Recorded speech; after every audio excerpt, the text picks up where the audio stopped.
We have the very special pleasure once again to hear from George Asimellis a new presentation on OXI Day, from the Axis invasion to the dawn of the Cold War, with emphasis on the second part of the title. Thank you very much, George. Thank you, Father. Thank you all. Thank you all for attending. You know that I'm deeply involved in Greece and still consider myself a history guru. So when I was preparing this presentation, believe it or not, I learned things that I did not know. I'm only briefly going to touch on topics from what happened, but let's say, remember last year when we had a presentation? Last year, if you remember, we spoke about a different period of Greek history from the early 1900s to the beginning of Greece's involvement in Second World War, the OXI Day. So we talked about how Greece evolved from a small nation to become participant in First World War and Second World War, and how it helped defeat the invasion of Italy. So in 1940, the situation was really, really bad for everyone except for two guys, Adolf and Benito, and maybe Joseph. These guys were okay. Everybody else was in trouble in Europe. Greece was trying to stay neutral because we feared that we couldn't be able to stand an invasion by the Axis. And the only nation actually still fighting was Britain. Really, the whole Europe, the entire Europe was under the Axis subjugation. So what happened is, a day that we live in infamy, as we like to say in Greece, October 28, 1940, Italy declares war on Greece on the pretext to continue the land across Greek territory. Greece said no, and therefore we're going to have war. That's the famous phrase that Italy's ambassador wife recalls from this night. Nothing else was really remembered. What we remember as Greeks is the OXI, meaning no way, you're not going to pass, we're not allowing you, we will defend the motherland. And this is what we celebrate, the beginning of Greece's involvement in Second World War. The ultimatum was rejected. Greece, a small nation compared to the fascist Italy army, and basically only Britain would provide a little bit of help, no one else, not only said no, but heroically defended the motherland and almost pushed Italians to the sea. So we have glorious moments reminiscent of the glorious past, united, and I have to stress the word united because we Greeks and unity are two things that don't always go together. They don't, and it happened. So we united, repealed, in the name of history of 30 more centuries of history. We heroically defended, pushed Italians. This is the border between Greece and Albania. Italy had occupied Albania and pushed through Albania to northern Greece. We pushed them back. And we took it as a fight for our honors, really. With high morale, we had this repeated, the Molon Lave, the Spartan call, come and get it. And we fought in a very bitter winter. That winter of 1940 was very, very cold. And we scored the first Allied victory in Second World War. Until then, Britain was continuously being defeated. Remember Dunkirk?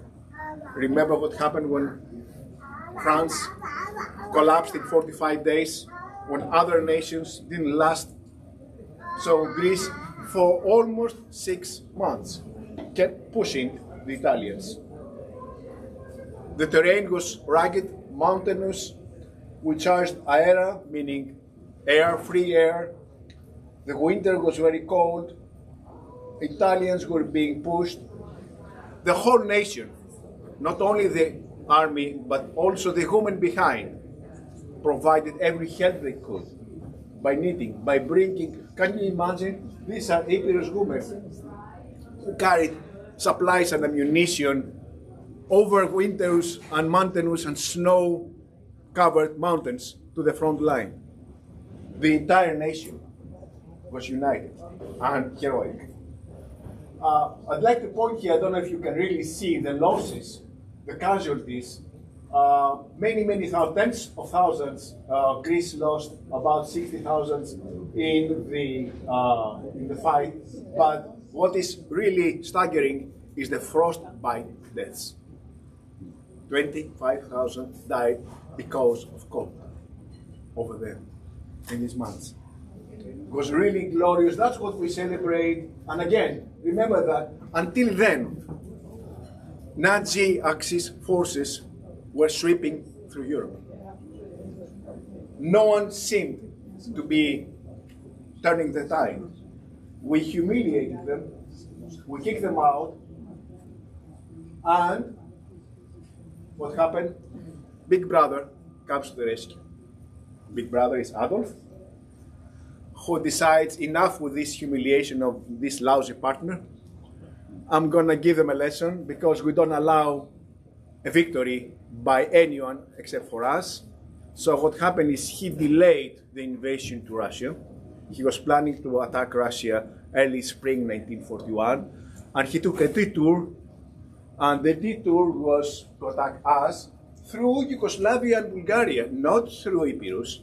And I want to show you here that the Greek forces were right here fighting the Italians, and he invaded through Bulgaria and Yugoslavia. Yugoslavia collapsed in 5 days, something like that. Really didn't put up a fight. Bulgaria was an ally. So he stormed, and the Greek army was right here, fighting the Italians. And guess what happened? The entire Greek army was encircled and had to surrender. There was no army left. A few English and New Zealand brigades remained to try to stop Hitler's Wehrmacht, and really was not enough. The operation, codenamed Operation Marita. So on April 6th, Germany invades Greece, and basically in 2 weeks we had to seize and lay down the arms. In 3 weeks, German army parades triumphantly in Athens, a day we certainly do not wish to remember. It did happen. That's a celebratory victory of Italy, and so Italy pretended to be a victor. That's the audacity of that day. What was left was Crete. Crete, the big island in the south of Greece, was fortified by Brits and New Zealanders, and they thought that because they have naval superiority, they would keep the island. But they forgot one factor. They forgot the aerial superiority. What really changed and turned the tides in fighting was the dive bombers, by Stuka bombers, that rendered every defense helpless. So the first time ever that an airborne invasion took place, the name was Fallschirmjäger, German paratroopers, and they succeeded in taking over the island. They bombed the British battleships. They crippled every effort by the British and New Zealand and actual local people from Crete. Remember, there was no Greek army. Greek army ceased to exist. There was nothing left in Crete. So the countrymen picked up whatever they could, wood sticks, tried to repel the invasion. And the first time actually happened, an airborne invasion. And because the many losses the Germans suffered, Hitler said no more like this. But the British took note of that and said, you know, this can actually succeed. We can have an actual airborne invasion, and that's what they copied for the Normandy invasions. So the airborne supremacy is the reason why Germans took Crete. They initially took an airport in Chania called Malem Airport, and then the landed forces. So in all, it took about a month and a half for Greece to fall. Still, considering that we're fighting the two armies, the only country that fought two countries at once was Poland in 1939 and Greece in 1941. And we basically lost the fight. And so at that point, almost all of Europe, I have to repeat that, almost all of Europe was in Nazi hands and Axis hands. This is Greece, which was occupied. The word is katochi, the most dreaded word in Greek dictionary is katochi. The elders remember that. Actually, it was a triple occupation: Bulgaria, Italy, and Greece, and Germany. Here's an interesting map. This is the map of Bulgaria. Can you recognize that it's not today's map? What happened is Bulgaria, a Nazi ally, at that point, occupied Northern Macedonia and Thrace. Northern Macedonia, by then, belonged to Yugoslavia. It occupied that too. And Thrace. So basically showed an expansionist trend. And guess what? Didn't make friends in any of these countries. And that's the origin of why what is Skopje, Northern Macedonia today, is by many considered to be a puppet state by Bulgarians. It's not. It was more Bulgarian run rather than Yugoslav run for many, many years. And the language is almost identical. I mean, you have to pick up very few words that are different. Anyway, I'm not going to delve into that too much. So Germans occupy Greece, Germans, Italians, and Bulgarians. Not that we like it, we hate it that the swastika was raised in Acropolis. Armies, German armies parading in Thessaloniki. And the effects were horrible on the population. Starvation, inflation, rampant inflation. They were basically printing money like there's no tomorrow. Reprisals, deportation of minorities, particularly Jews. Ethnic cleansing by Bulgarians. Bulgarians were horrible in places like Ceres, Kavala, Alexandroupoli. They cleansed the population. They installed their own puppets. The destruction was horrid. So what we had is basically industry was wiped out, infrastructure was gone, bridges were blown up, forests were burned, population died. 10% of Greece's population died because of starvation. They plundered. Black market was the norm of the day, and we lost 40,000 to starvation, mostly in the cities. Jews were persecuted to almost complete wipeout. Thessaloniki was known as the New Jerusalem, had significant Jewish population, and very little is left. Very, very little is left. There was sent to concentration camps. There were Koran, Platia Eleftherias. They were ridiculed, and very, very, very few of them survived in the concentration camps. Like I said, plunder, mass starvation, particularly in the winter 41-42, particularly in the cities. And we have what we call the katochi syndrome, which refers to those in Greece who still fear that this will happen again, and they try to collect as much food as possible. So there's a name for that. So what happened in Greece? Who governed Greece? The official Greek government left. King George and Korizis. Korizis actually committed suicide right before the Germans came in. So what was the standard operating procedure for Germans? To install collaborative government. So collaborationist government was installed in Greece, and this is a taboo topic in Greece. We don't like to talk about it. We feel very, very uncomfortable about it. And the question is, do you let the Germans do whatever they want? Do you set up a government that pretends to be with the Germans, trying to do something for the local population? So Lagogli, for example, the first prime minister, was a war hero. He was heroic as a commander of the Third Army in Italy. And he said he saw no future. Were there any pro-German sentiments? Yes, there were. Let's be frank. There was even a pro-German party in the US, in Britain too. So were there pro-Germans in Greece? Yes, they were. Let's face it. Did they feel it? That was the best way? Some of them, yes. Papadopoulos, for example, was an MD, gynecologist, if I believe, and Rallis, Ioannis Rallis. By the way, do you recognize the name Rallis? Does it ring a bell? His son was prime minister years later. George Asimellis. So these were respectable people who governed Greece because the government in exile was in Cairo and had no say. You cannot have any say in a government if you don't have boots on the ground. There were no boots on the ground. No one would listen to them. So King George was basically a figurehead with no actual authority. He had to change ministers. There was lots of internal affairs divisive. To manage Greek politics from afar was not an easy. Here's what Winston Churchill said about Greeks. Here's the Greek King George. So Churchill says the Greeks were like the Jews in being the most politically minded race in the world.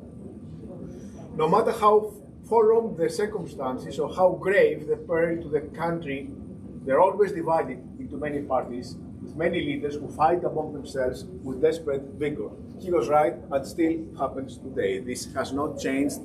No dot needs to be changed. No word needs to be changed. No letter needs to be changed to depict what is happening in Greece, even today. So, people despise the Metaxas authoritarian regime, say no more with this. Let's bring back democracy. Let's reinstitute the constitution and get rid of those very colored, like Maniatakis, who was a very strict Minister of Internal Affairs. So here are two prime ministers of the exile government, Tsouderos and Sophocles Venizelos. I don't know if you remember the name Venizelos from last year. That's his son. He became prime minister of the government exile, and later on he continued. They were mostly centrists, and definitely royalists. Republicans, not royalists. They tolerated the presence of the king, but they did not like him. So they were mostly Republicans and center wing to left wing politicians. And the government is gone, so resistance is born in Greece. Many levels, like the historic downing of the Nazi flag from the Acropolis by Manolis Glezos and Tsantas. They try to help underground the persecuted. They try to help those in hunger, supporting secret military connections, sabotaging and resisting forced labor draft. Some of the known resistance moments was the celebration of the 25th anniversary in 1942 in a parade in Athens, and the biggest of all was the funeral procession of our national poet Kostis Palamas, and several hundreds of Athenians marched chanting Zito η Ελευθερία, long live liberty, for the first time ever in Athenian occupied. So what happened to the army? Some part survived. Although the Nazis bombed most of the Greek navy, some ships made it out, like Averov, the heroic Averov. This is a bombed battleship, Kikis, in Salamina. Some destroyers managed to escape and formed a new Greek navy based in Alexandria and resupplied by the British with some destroyers and submarines. There was even an air force. Some of the officers escaped and formed a new 3 squadrons.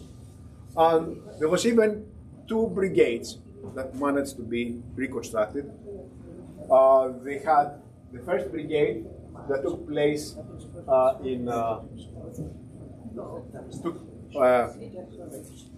the El Alamein fight by Colonel Kastchotas, and the most famous of all, the 3rd Greek Mountain Brigade by Tsakalotos, who became known for the heroic actions against the Germans in Rimini, Italy. And we do have our own Monty Montgomery. In Greek, is Strasigoulos Tsakalotos, a very bright military leader. Remember his name because one of his nephews doesn't share the same, I would say, distinction and respect in Greece. He became finance minister with another government who ruined Greece. Anyway, the Rimini Brigade, a legend. This is a letter by the superior officer, Sir Bernard Freiberg. I will read in Greek and then I will translate. Μεγάλης λύπης αποχαιρετούμε την τρίτη ελληνική ορεινή ταξιαρχία. Η Ιταλία γενναίος και επιτυχώς μαχόμενη αποκτήσεται φήμη. He said goodbye because they were coming back to Greece and acknowledging the fame due to the heroic fighting against the Germans. So, politics. Politics, the eternal disease worm that eats Greek's nation. So, like I said, the government exile has no effect. No one listens to them. Really, no one cares what they say. Some resistance groups were formed. The Brits tried to help them because they needed some help. And the CIA, or whatever you call it, of the British was called SOE, Special Operations. And he declared that the right wing and the monarchies were slower than their opponents in deciding to resist the occupation, and we were therefore of little use. So even the British realized they could not use any part of the monarchist movement, so they went with the resistance movement. So Britain supported the resistance movements. The first known action was the so-called Operation Harding, a detonation of a bridge in Greece named Gorgopotamos, which was organized by the British with support from two major resistance groups, Hellas and Dedes. And that was the first time actually something happened that made the bang in Greece. So, you see this name? He looks like a priest here, right?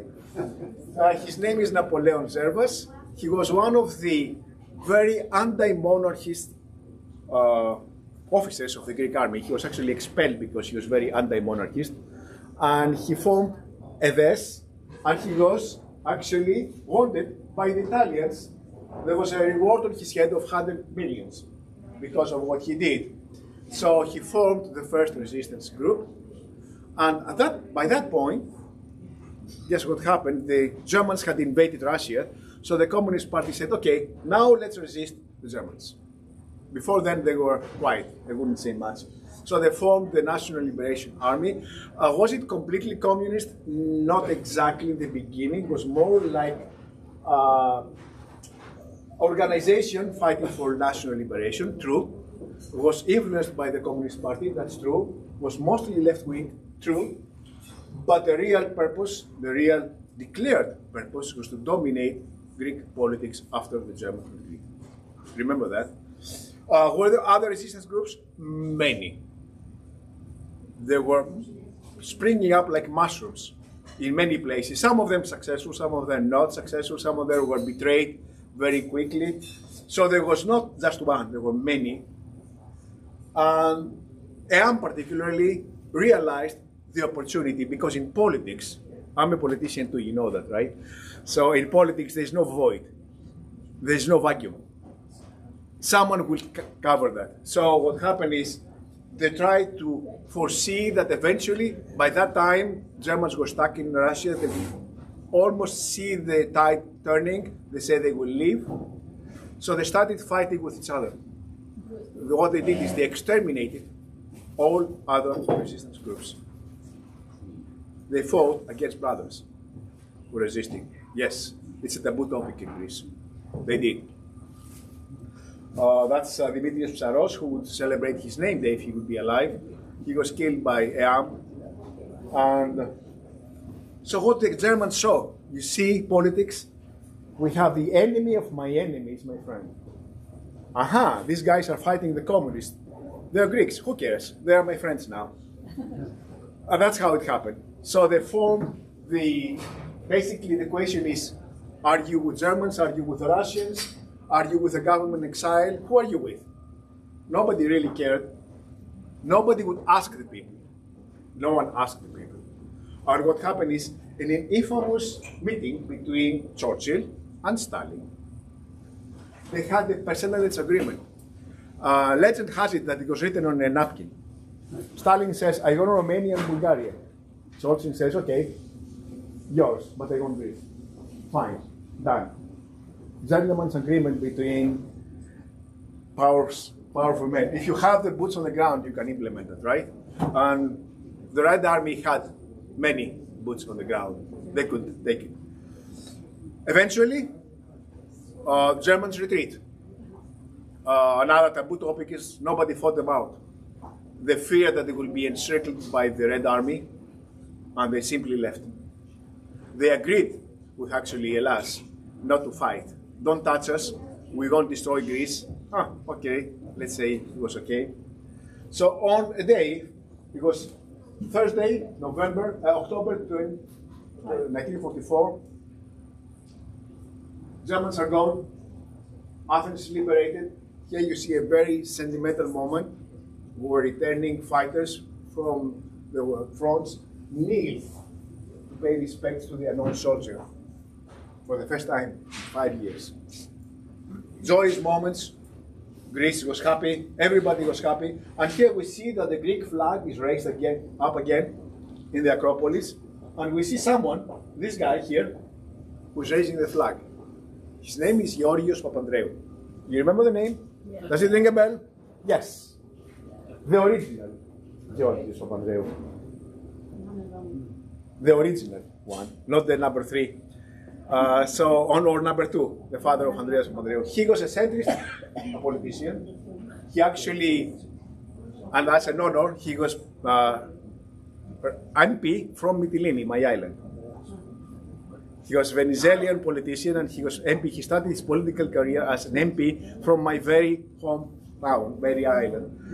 And he was a centrist. And here's what happened. The percentage agreement was secretly communicated to the fighting forces. So everybody knew that the British would have a say in Greece. So what happened is the fighting enemies, Hellas, under this, agreed to unite the forces under an English commander, General Scobie. This is known as the Gazeta Agreement, and the Lebanon Agreement also said the government will be set up with some of you. Yes, we're going to have 6 members from the Communist Party. That was the mode of operation in all liberated Europe. That's how it started. So communists were given seats in the government. But their intention was to take all. They had it all. They had it all except for a very few square millimeters in the center of Athens. They had, like I say, boots on the ground. They could control. So Stalin didn't really oppose them, although they didn't sanction it either, because he was still bound to the agreement with OXI, but he wouldn't care anymore. He wouldn't care because he already had taken what he wanted. So he said, a little bit more, maybe I can take it. So here's what happened. Still at war with Germany, December 44, remember that. Germany did not capitulate until May 45. The war was still raging. The Battle of the Bulge in Belgium was still raging between Americans and Germans. The uprising in Warsaw was still taking place. And British Army comes to Athens to say, sit quiet, I'm in charge. This was the first act of Cold War that happened in Greece. The infamous Decembriana was the uprising by the communists where they provoked the government. They resigned the governing positions. They said, no, we're not laying down the arms. We don't recognize this. So for a month, British armies, and specifically British colonial armies, Indian troops, were in Athens fighting. Here's some key figures. Papandreou, here the Prime Minister, Scobie, the general in charge, and Angelos Evert. Do you remember the name Evert? Have you ever heard of the name? He never became Prime Minister, but he was leader of New Democracy, his son. Who was Angelos Evert? He was the chief of police in Athens. Again, Do you chastise them for doing so? Do you let the Germans do the job? Or do you do the job and try to save something? It's not an easy question. No one wants to answer that. It's a taboo question, really. But what really happened is fighting in Athens, British troops against the rebels, with some Germanary Chorofylaki resisting and the Rimini Brigade. It took them about 2 to 3 weeks to occupy and push away the communists. And then, again, remember the fighting was still going on. Germans had not surrendered. It was December 44th. Winston Churchill comes to Athens because nobody liked the king at that point, and even the most, I would say, Republicans say, okay, and the royalists say, okay, let's give the Republicans a say, and they appointed Archbishop Damaskinos as viceroy, anti-king, so to say, instead of king. I don't know if the correct word is viceroy or regent, that's the. So Churchill comes to Athens while still British forces were fighting the Germans, I repeat that, to fight the communists. So yes, he managed to do so. He saw it coming. He knew, Churchill knew. Churchill said, even in August, in a letter to Roosevelt, says, it seems very likely that the armed and the communist extremists will attempt to seize the city. Yes, he saw it coming. He knew it. Eventually, they succeeded in pushing away. There's a famous Barkiza agreement that the communists said, okay, we'll lay down arms for the third time, they say that. And they say, okay, enough is enough for fighting for the third time. But for the fourth time, they did not keep the word. They kept on fighting for another 4 years, as if it wasn't enough what happened in Greece during the Nazi occupation, for another 4 years. And what happened is, in meantime, Britain goes bankrupt. Britain had empty pockets. Britain was ruined by Second World War. So Britain calls the Americans. Says, you know what? No more. We can't support them. Do you want to help? Do so. We are not in position to help. And a great leader, Harry Truman, steps in. Nobody had realized how resolute he would be. Nobody had seen it coming. And he said, we're going to support Greece. Yes, we are. Known as the Truman Doctrine. In a speech to the Congress, said many things. That's his talk. And he said, assistance is imperative if Greece is to survive as a free nation. Does it ring a bell? Yes, it does. I do not believe that the American people and the Congress wish to turn a deaf ear to the appeal of the Greek government. That in a speech to Congress. It must be the policy of the United States to support free peoples who are resisting attempted subjugation by armed minorities, by outside pressures. Does it ring a bell in what happens today? It should. The free peoples of the world look to us for support in maintaining the freedoms. And the Congress was Republican. At that time, Congress was Republican. And Congress agreed. That was a long reign of bipartisan Cold War foreign policy that I don't think we see today.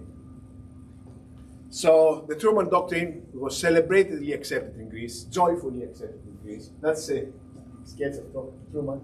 And it says, these are Greek newspapers. And guess who did not like it? If you say the leftists and the communists, you're right, yes. The ridiculous, unprovoked intervention. Excuse me. Does it sound a bell today? It should. Right.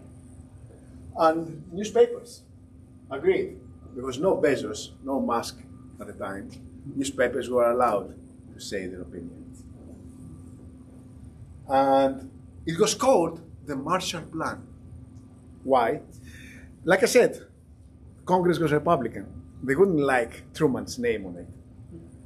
So they said, okay, let's call it Marshall. Who was George Marshall? George Marshall was celebrated general the first, I believe, 5-star general in the US Army, and he was by then Secretary of State in Truman's government, and took the name of Marshall Plan, and that was a show of determination to the world that we will support our friends, will not let the others do whatever they want with them. Does it ring a bell? It should. President Truman signs the bill on, I had the date here somewhere, by then, May 22nd.